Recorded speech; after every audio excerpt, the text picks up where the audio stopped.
down the stretch of why you like that Steph Clay Jordan trio?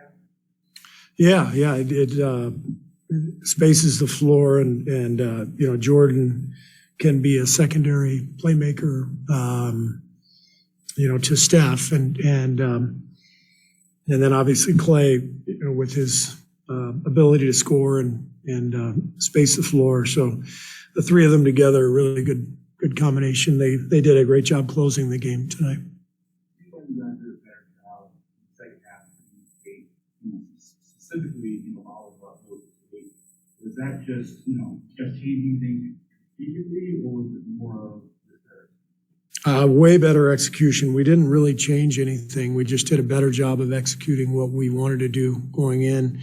I thought both Loon and Belly were fantastic against Jokic. I mean, he's such a handful.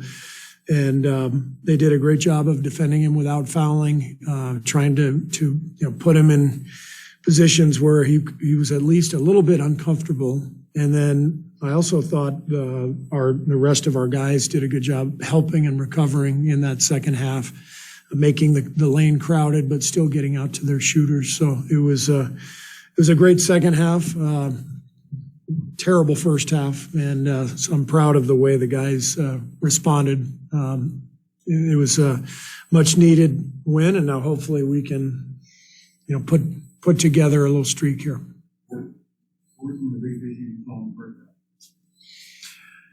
It was sort of chaos out there, frankly. We looked disorganized. We weren't executing offensively. Defensively, we were scattered. The biggest problem to me was shot selection. It's an interesting box score. We only had 8 turnovers. So you look at the box score and you think, well, they executed well, but we had about 10 shot turnovers in the first half. We call them shot turnovers when you just chuck up a bad one and then you're left with poor transition balance. The other thing we kept doing in the first half was we were crashing 4 or 5 guys on the offensive glass, which was not part of the game plan. We know this is a fast team. We know Jokic can throw the ball down the floor, and so we were just not mindful of what we were doing in the first half, and we got much better organized in the second, and Steph got rolling. Obviously, he was amazing, and we were able to get some momentum. Final 5 minutes and 34 quarters, Steph went 21-11. Within that we went back to that regular rotation pattern. Was that kind of how you get down to the stretch of the season? Is that one of the reasons why you wanted to keep that back and hopefully nothing outburst?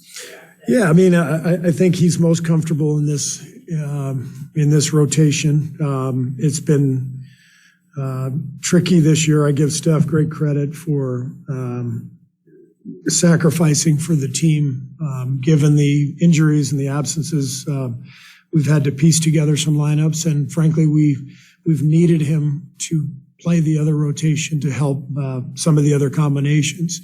But now down the stretch, you can see he's very comfortable going back to the old rotation, and hopefully, our health will improve and we can really, get some lineups out there that can help us close games. Do you ever worry about him shooting, or is it the same thing as Steph?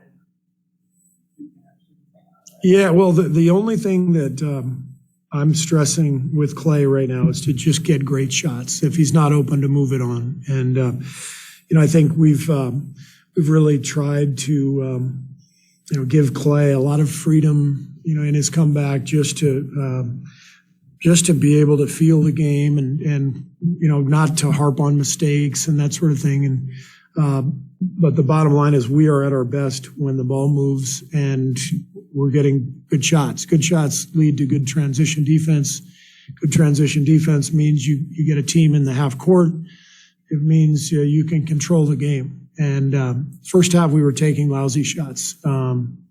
So I'm going to continue stress to all of our guys, including Clay. We've got to get good shots. It gives our game balance. And, we've got about 15 games left or so, whatever it is. We've got to get better from here.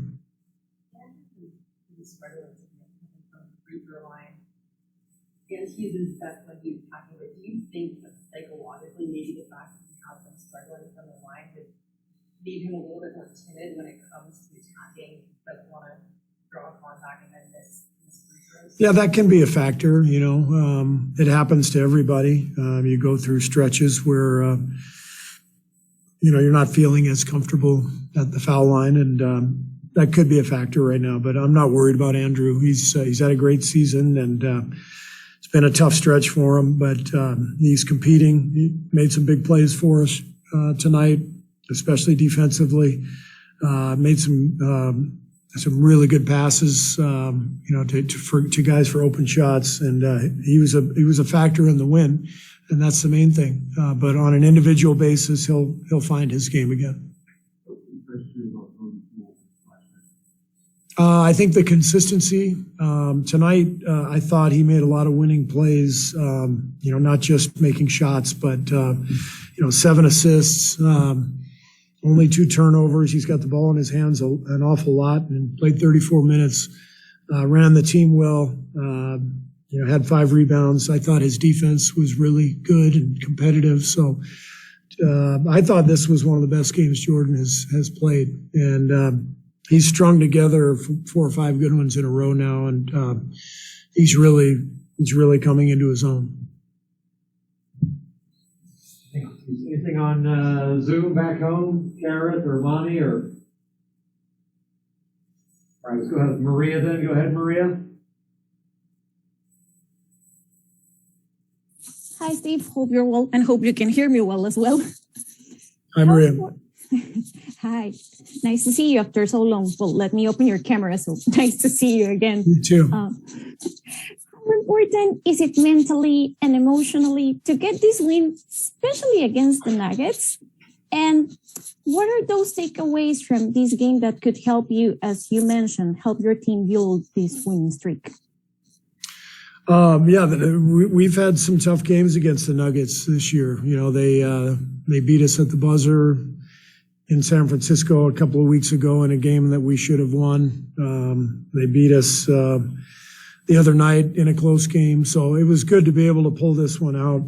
This is a team we could very easily see in the playoffs. So it's important that we always talk about it with our team, that the game is connected at both ends. Good defense leads to good offense and vice versa. So we have to understand that, we've got to be seeking great shots in order to be able to control the game and control our ability to defend as well. Great, thank you. Thanks.